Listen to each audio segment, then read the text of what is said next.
Titanomachy, Part 1. Act 1. The Black Bile of Othrys. The cosmos groaned. Cronus crushed it in his fist.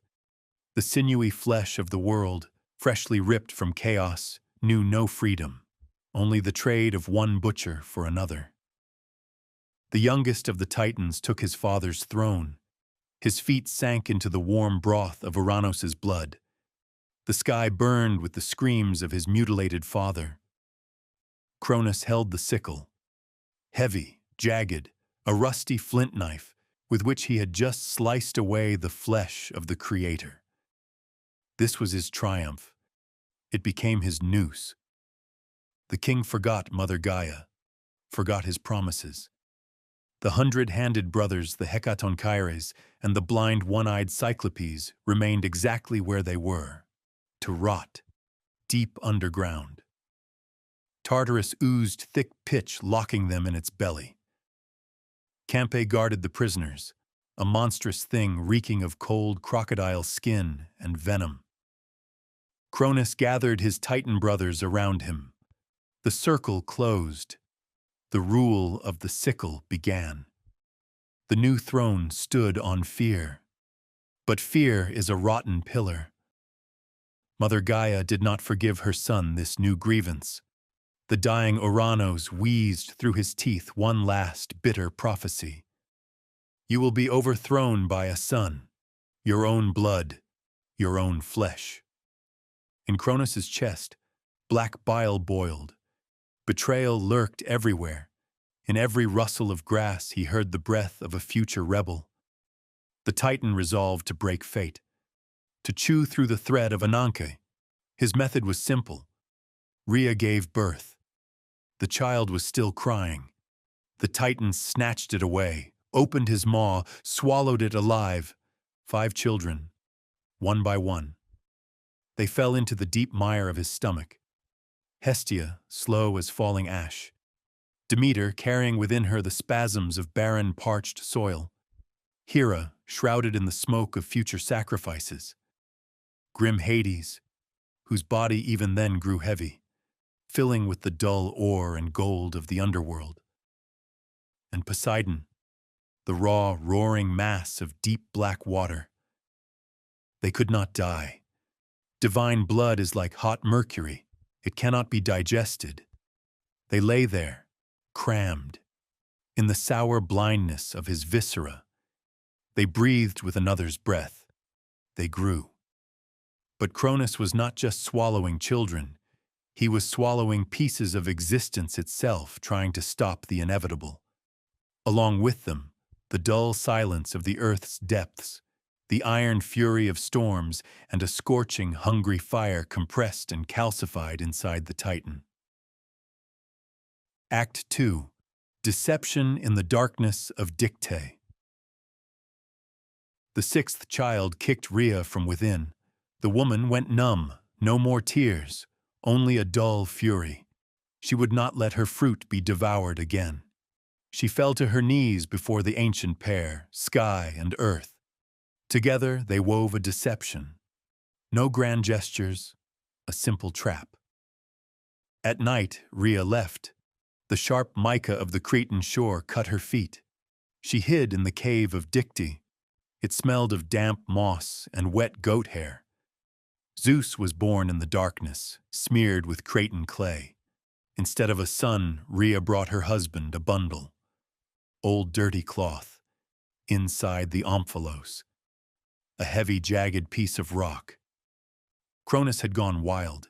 His eyes were blurred with sticky sweat. His head throbbed with fury against inescapable doom. He expected a strike from behind every pillar. Rhea carefully smeared the coarse burlap with hot amniotic fluid and fresh goat's blood. It reeked of raw childbirth. It was enough. The Titan did not unwrap the cloth. He did not look closely.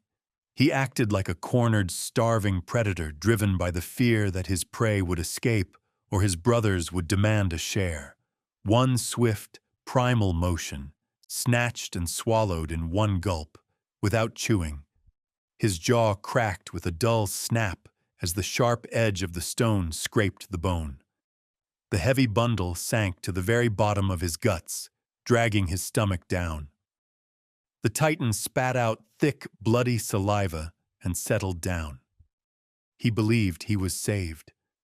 Meanwhile, a great secret movement unfolded on Crete.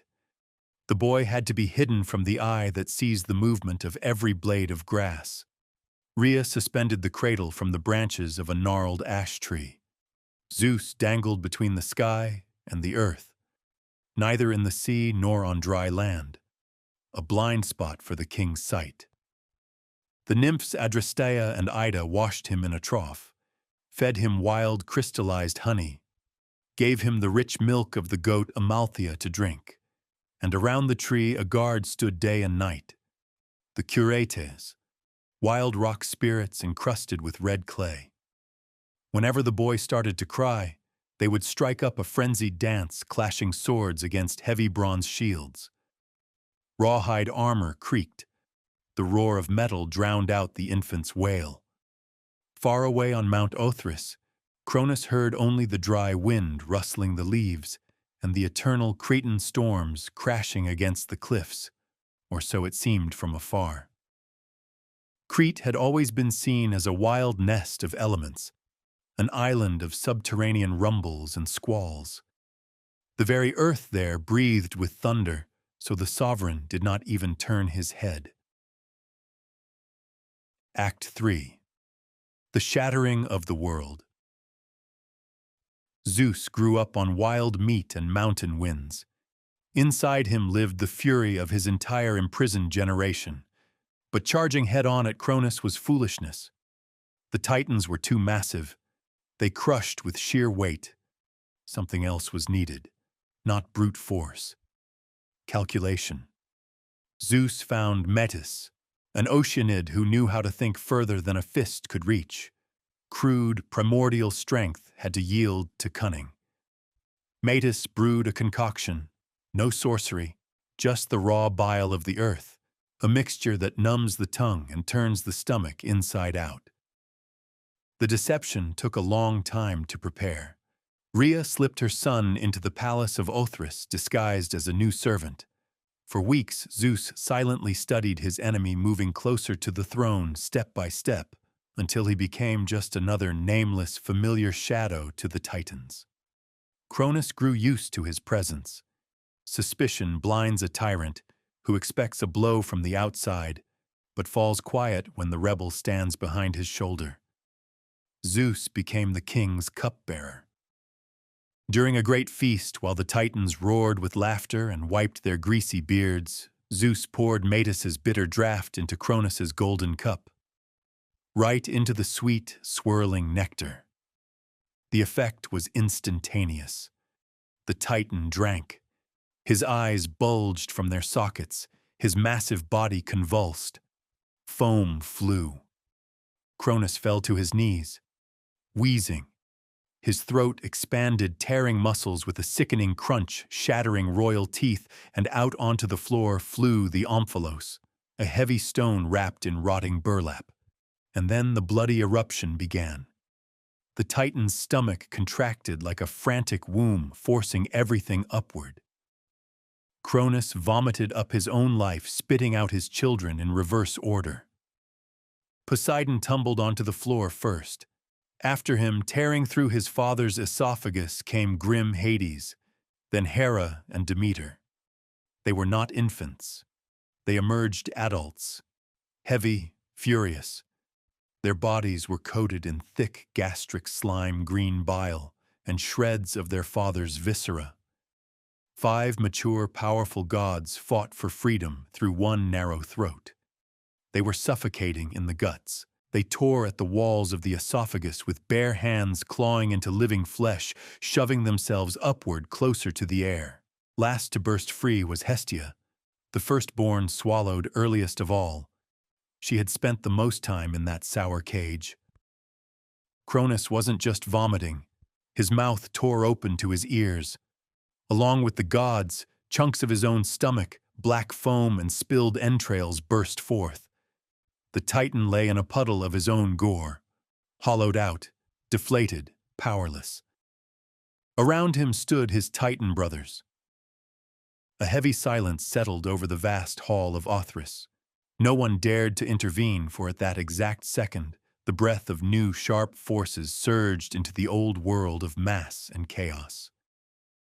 The six gods spoke not a single word. They simply vanished into the wild night storm roaring outside the palace windows. Becoming part of the sky, the sea, and the underground depths, the old world was too late. The new power chose its place in the far north, where the white, icy spire of Olympus pierced the very sky. They washed the warm, paternal fluids from their faces as they moved. In their eyes burned a thirst for vengeance seared by years of blindness. The world fractured. The old order choked on its own vomit. There was nothing to negotiate. A slaughter was brewing. The young gods claimed their right to the world. Cronus had to surrender the throne and leave. But the Titans, Coeus, Crius, Hyperion, Iapetus, only bared their teeth. To them, the new generation was just brittle bone easily snapped with one heavy blow.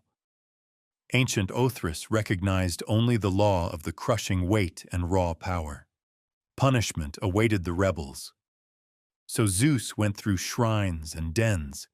He began to fracture the Titan monolith, buying off those who wavered.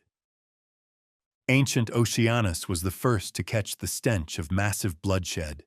He weighed the thickness of the Titan's skulls. Quietly he crawled back into his deep, cold mires, declared neutrality, lay low at the bottom, waiting to see whose corpse would float past first. But his daughter, the Black River Styx, did not hesitate.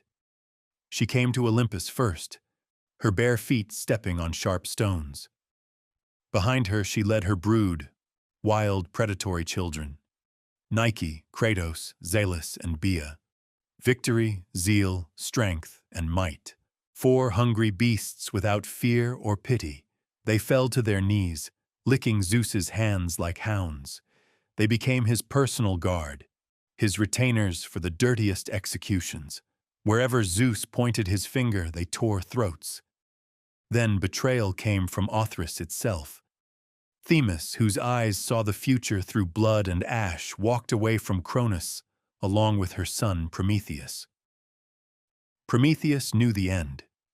His gaze pierced time like sharp mica, and he saw Othrys as a pile of dead ash long before the first stone fell. The old Titans believed only in the thickness of their own bones and the power of the fist. To his mind, they were already doomed.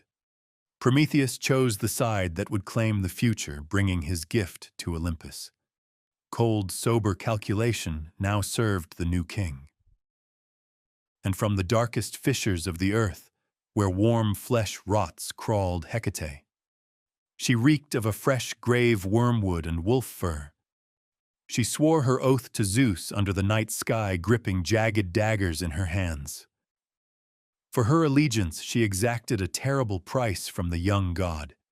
A piece of the clean sky, a piece of the solid earth, and dominion over the salty, dark waters of the subterranean seas.